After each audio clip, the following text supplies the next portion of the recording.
Si je vous parle aujourd'hui de Steven Spielberg, Ridley Scott, Brian De Palma, Luc Besson, Claude Berry, Patrice Lecomte, ce ne sont pas des jardiniers ni des animaux, mais en revanche des cinéastes internationaux qui ont tous fait appel à un dresseur d'animaux pour le cinéma qui s'appelle Pierre Cadéac, qui est une véritable star sur les plateaux, car il fait faire des prouesses à ses animaux. Alors nous l'avons rencontré juste à côté de Fontainebleau, à Villemer, là où il vit entouré de tous ses animaux.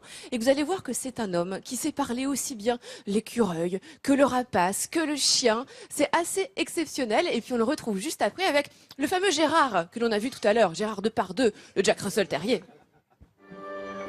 Nous sommes à Villemer, à seulement quelques kilomètres de Fontainebleau.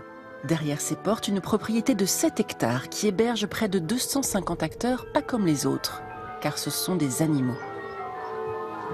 Et oui, ces loups sont des stars, et leur metteur en scène, c'est Pierre Cadéac, 58 ans, célèbre dresseur animalier. Allez, allez Patou, allez.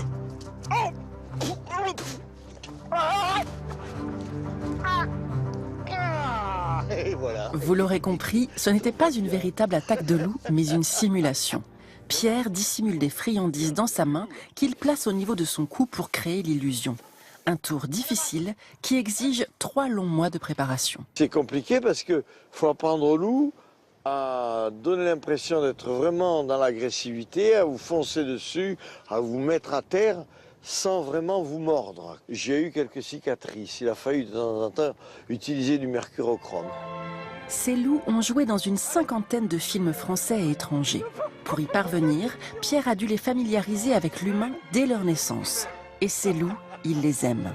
Il faut savoir que le loup n'est pas un animal dangereux pour l'homme. Et il faut surtout savoir, c'est que le loup est utile. Comme la plupart de la nature, l'homme ne l'a pas compris encore. Biche, autruche, ours ou rapace, les animaux sauvages n'ont plus de secret pour ce dresseur qui a déjà participé à près de 3000 films. Allez, Gérard, Mais aussi incroyable que cela puisse paraître, pour lui, l'animal le plus difficile à dresser, c'est le chien. c'est bien. Tourne, tourne, tourne. Kangourou! Voilà. Faire travailler un chien, techniquement, ce n'est pas très difficile. C'est des ordres, une obéissance qu'on leur demande. Tu fais ci, tu fais ça, tu auras telle récompense. C'est totalement technique. Ce qui est difficile, c'est de faire passer une émotion à un animal. Surtout une émotion envers des comédiens, des gens qu'ils connaissent donc pas. Je ne comprends pas. On est copains. Il faut donc savoir redoubler de patience avec les chiens, comme ici avec Rookie. Pour arriver à ses fins, le dresseur doit capter le maximum d'écoute de l'animal. Et dans ce cas, quand la complicité entre le maître et le chien est acquise, Dans mes bras, voilà, c'est bien. alors tout devient possible. Alors, quand on donne rendez-vous à Pierre, on ne sait jamais avec quel animal il va revenir. Alors, Gérard est parti se reposer un petit peu. On le verra peut-être à la fin de l'émission. Et là, tu nous as ramené, Pierre, 2 pélicans de couleur rose. C'est censé être le pélican blanc, Oui. mais en période des amours qui commence maintenant pour eux, ils rosissent. Ils doivent sans doute se raconter des histoires. D'accord. Voilà, et donc là, ils deviennent roses. on a rose, Il fait Zorro, rougir, c'est ça hein, ça les Zorro, fait qui est le rougir. mâle, le plus grand, le plus imposant, Ouais. et Poussinette, Et Poussinette. Sa fiancée de toujours. Alors, dis-nous, les petites coulisses, dans quel film ou film publicitaire ont-ils joué, ces 2 pélicans? Alors on les a surtout vus, ils sont surtout chez nous sollicités pour participer au tournage d'une pub pour une célèbre marque de bière. Voilà. D'accord, très bien, très bien. Alors à vous de la trouver maintenant, cette marque de bière avec un pélican Avec pour un essayer de pélican. retrouver Zorro et son compagnon. Et dis-moi Pierre, là dans ces cas-là, en quoi consiste le dressage de pélicans? Alors la première étape, c'est de les apprivoiser, de les familiariser, qu'ils n'aient pas peur de l'homme. Pour cela, on les élève à la main, en contact avec les parents. Oui. On participe à leur élevage et donc ils sont dès leur plus jeune âge habitués à notre contact. On peut les caresser. On peut les caresser? Oui, ils sont très sociables. Ah oui, effectivement. Voilà.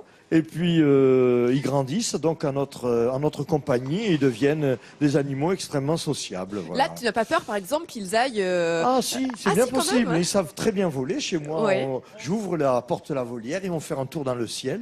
Et comme c'est des animaux un peu facétieux, il est possible Et je dirais même probable, parce que je sens Zorro d'humeur vagabonde, qu'il aille nous faire un tour au-dessus du lac du château. Voilà. Alors là, tu as quand même quelqu'un de ton équipe qui est là pour qui essayer veille de au faire un peu grain. la police, On qui sait reste jamais. quand même notre compagnie, On voilà. sait jamais. Et alors ensuite, j'imagine qu'avec des pélicans, on ne demande pas de faire des tours particuliers. On ne fait qu'amplifier des comportements naturels chez ces animaux-là.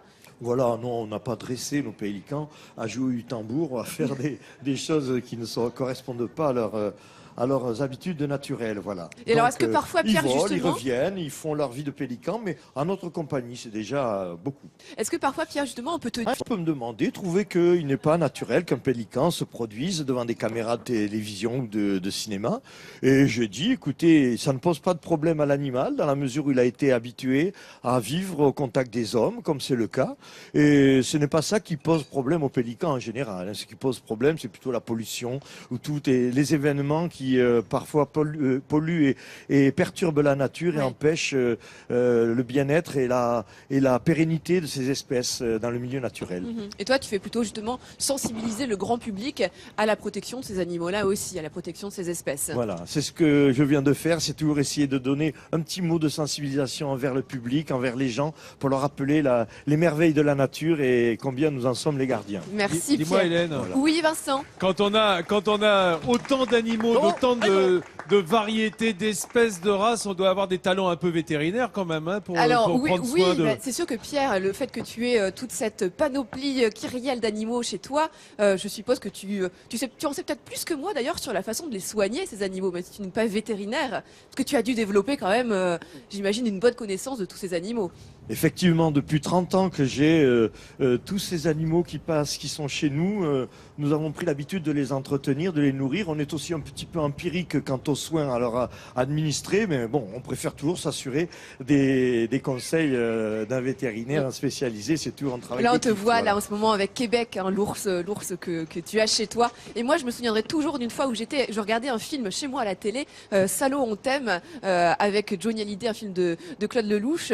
Et puis d'un seul coup, je vois un aigle. Et dans le film, on dit Georges, il s'appelle Georges l'aigle. Et j'ai reconnu l'aigle de Pierre. Voilà. Effectivement, Apparemment... mes aigles, mes oiseaux. Voilà. Et ben voilà, il est parti. J'espère qu'on le filme. Il est parti faire un petit tour. L'autre aussi, les deux et sont voilà, partis. sa copine va l'accompagner. Alors, je vous laisse profiter du spectacle. Ah, c'est de nos magnifique, pélicans hein. qui vont survoler le lac du château de Fontainebleau. Pour Voilà. vous dire un truc, Pierre, les cygnes n'en reviennent pas de voir des Les pélicans cygnes à n'en reviennent Fontainebleau. pas de voir des pélicans, Ils sont peut-être. très contents. Un peu d'exotisme, enfin. Merci beaucoup et encore bravo pour tout ce que vous faites pour le cinéma français international et pour les animaux qui sont vos amis. On le comprend Merci. bien. Quand on a un chien qui s'appelle Gérard, un pélican, un aigle qui s'appelle Georges, on se dit qu'il y a vraiment beaucoup de familiarité et ça nous plaît, nous.